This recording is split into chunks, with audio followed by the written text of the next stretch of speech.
Bien, bienvenidos al canal Formando Profe. Soy el licenciado en Educación Física Federico Hernáncena. Hoy vamos a estar analizando los componentes del entrenamiento, como ser la intensidad. Ya habíamos hablado en videos anteriores sobre el volumen. Y hoy nos toca este otro factor modificable dentro del entrenamiento para poder diagramar y programar bien una planificación. Dentro de la intensidad, tenemos que definirla como la fuerza del estímulo nervioso empleado durante el entrenamiento, es decir, que hablamos ya de la orden neuromuscular y la descarga dentro del músculo para que éste produzca la acción motora. El componente cualitativo de trabajo realizado durante un periodo de tiempo dado y un trabajo realizado por unidad de tiempo. Se analizan el tiempo de trabajo y el tiempo de descanso. Los factores medibles dentro de la intensidad pueden estar diagramados mediante la carga de trabajo, mediante las series, mediante las repeticiones. Es decir, que si yo subo la carga, subo la intensidad. Si yo subo la serie, subo la intensidad. Y si subo las repeticiones, también es un factor medible de determinante de la intensidad. La variación, en el caso de que quiera medir la resistencia, tengo la variación de los intervalos o los periodos de reposo entre las repeticiones. Es decir, a qué porcentaje realizo el intervalo, cuánto tiempo de duración tiene mi intervalo y cuánto tiempo de descanso tengo dentro de ese intervalo. ¿Cuántos intervalos son? Por hacer un análisis del entrenamiento intervalado. Y cuántas series de repeticiones repito esos mismos intervalos. Otro factor determinante es la tensión psicológica, todos los factores emocionales que ejercen dentro de la psicología del deportista y la velocidad de ejecución de movimiento. Como sabemos, si yo ejecuto a velocidad lenta, me cuesta más; si yo ejecuto a velocidad rápida, me cuesta menos. Esto también está medido por la cantidad de carga que utilice. Dentro de esa cantidad de carga, puedo hacer énfasis, por ejemplo, en el tiempo bajo tensión, en la contracción concéntrica cuando hago la positiva y en la contracción excéntrica cuando hago la negativa. Es decir, cuando subo y bajo la barra en cualquier ejercicio, ya sea una sentadilla, ya sea un curl de bíceps. Dentro de los componentes de la intensidad, el grado o nivel de intensidad está determinada también por el tipo de ejercicio. Si yo realizo ejercicio de manera global, regional o local, generan un tipo de fatiga controlada dentro del entrenamiento. Es decir, que si yo hago un burpee, por ejemplo, un ejercicio poliarticular que demanda mucha energía, no es lo mismo que haga un ejercicio regional de pre-banca y no es lo mismo que haga un ejercicio local uniarticular de flexión o extensión de codo en el bíceps o tríceps. Hay deportes que involucran velocidad dentro de los movimientos, por ejemplo, 100 metros llanos, se involucra un patrón de movimiento global a alta intensidad, pero de corta duración. Es decir, a cuánto me desplazo si yo otorgo el 100% de mis cualidades físicas para correr, o si estoy trabajando otro tipo de cuestiones como la técnica de ejecución de carrera. La actividad es realizada en contra de la resistencia. Acá aparece la curva de fuerza-velocidad de Vivian Hill de los ejercicios clásicos, por ejemplo, una sentadilla, un pre-banca, un peso muerto, o una sentadilla con salto, por ejemplo.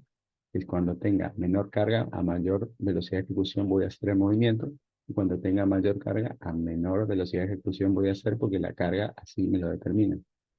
También aparecen los derivados del levantamiento olímpico o los ejercicios de levantamiento olímpico, que tienen la estructura clásica de la fuerza-velocidad y la fuerza-potencia.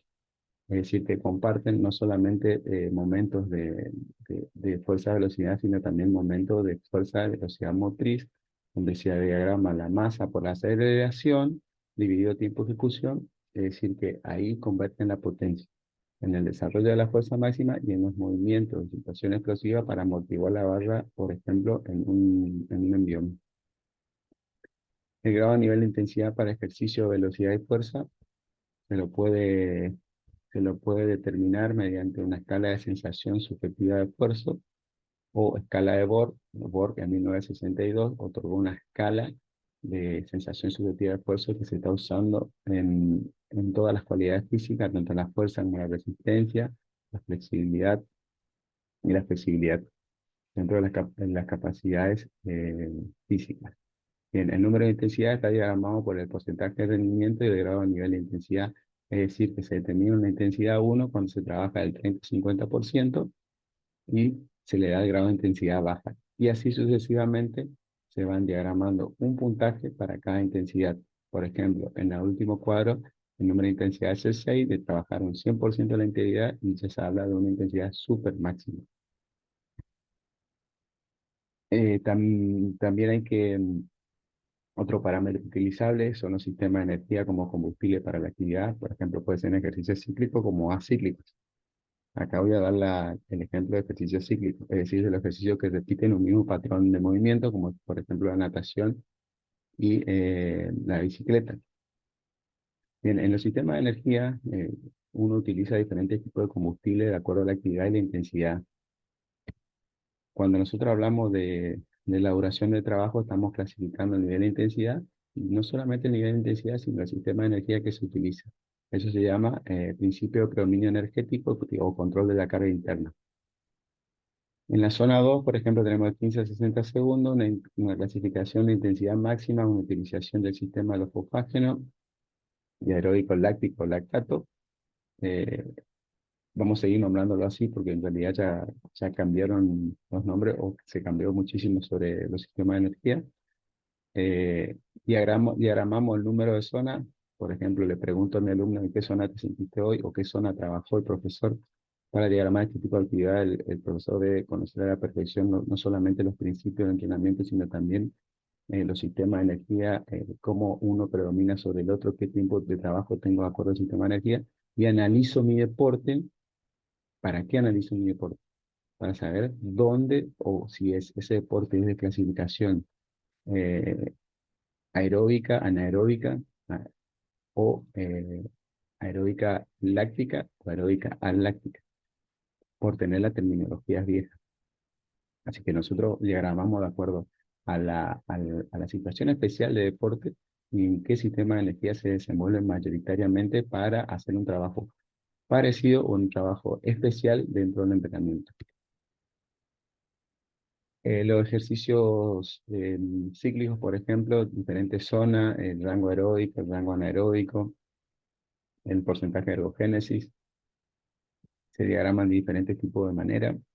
También se puede usar un parámetro utilizado dentro no del deporte, pero porque en el deporte ya se cambió, de la frecuencia cardíaca. La zona 1, zona 2, zona 3, zona 4, el tipo nivel de intensidad baja intermedia y más o menos la frecuencia cardíaca o latido por minuto. Eso se utilizaba antes como parámetros generales. Ahora la frecuencia cardíaca ya no se utiliza más dentro del alto rendimiento porque hay una transposición del VO2 de acuerdo al grado de entrenabilidad del atleta. Pero sí se le suelen hacer a la fórmula de carbono, por ejemplo, diferentes tipos de modificaciones, restarle la frecuencia de reposo. Hay varias modificaciones que se realizaron para la gente normal para empezar a trabajar con parámetros medibles de frecuencia cardíaca y de intensidad recomendada. En la frecuencia cardíaca, los parámetros de intensidad están dados de acuerdo a la pulsación del corazón por minuto. Entonces, ahora se descubrió en los nuevos libros de Fisiología del Ejercicio y Entrenamiento de la Resistencia que esos parámetros medibles ya no se toman como un parámetro subjetivo la frecuencia cardíaca porque les compagina bastante con una persona entrenada en el VO2 máximo. Por último, los componentes de la intensidad tenemos la intensidad absoluta y la intensidad relativa. La absoluta es la medida del porcentaje máximo de trabajo y la relativa es la medida de intensidad dentro de una sesión de entrenamiento o microciclo. La sesión de entrenamiento hace referencia al día, solamente el día, y el microciclo a la semana. Tenemos la intensidad absoluta y el volumen total de trabajo realizado en dicha sesión. Es decir, que se hace la sumatoria de todos los días que se entrenó y de la semana que se entrenó para tener un volumen de intensidad medible, modificable, para poder seguir progresando dentro de la actividad. No se olviden que el entrenamiento es un proceso ambulatorio donde no solamente se entrena, ni también se descansa. Yo puedo meter un mesociclo o un microciclo de restablecimiento. ¿Qué quiere decir eso? Que tiene que restablecer todas las funciones fisiológicas dentro del organismo para seguir avanzando. No confundan por ahí que solamente tienen que apretar el acelerador y elevar las cargas y elevar la intensidad, sino también donde más intensidad se realice, también debe ser el tiempo recomendable de trabajo para que estas variables fisiológicas mejoren y produzcan una adaptabilidad.